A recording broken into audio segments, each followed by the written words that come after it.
Hi friends, welcome to Avikta creations. ఇవాళ మేమైతే షాపింగ్కి వెళ్ళాము, నేను సైదులన్న కలిసి. ఏమైందిరా? ఈ కవర్ పైన ఉన్న చికెన్ ముక్కలు చూసి నోట్లో నీళ్లు అలా ఊరిపోయాయి అనమాట అన్నకి. ఇక చికెన్ కొన్నాడుగా, చికెన్తో పాటు ఇదేదో కంబూచా అంట. కంబూచా అని ఏదో ఒక డ్రింక్ కొన్నాడు అన్న. ఈ మసాలా గిసాలా మచ్చిగా పట్టించారని చెప్పి ఇంటికి తెచ్చిన వెంటనే కొంచెం వేడి చేసుకొని తినేయచ్చు అనుకున్నాడు అన్న. పైన కొంచెం ఆయిల్ రాసి వెయిట్ చేద్దాం అనుకున్నాడు. తీరా ఇంటికి వచ్చి చూస్తే అన్న పచ్చి చికెన్ ఉంది ఫ్రెండ్స్, లోపల మొత్తం పచ్చి చికెన్. ఇంకా అన్న ఎక్స్ప్రెషన్ అయితే ఇలా ఉంది.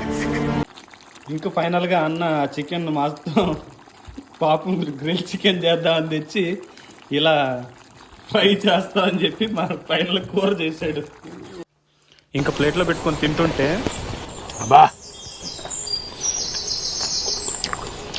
బ్రహ్మాండమైన రుచి అండి.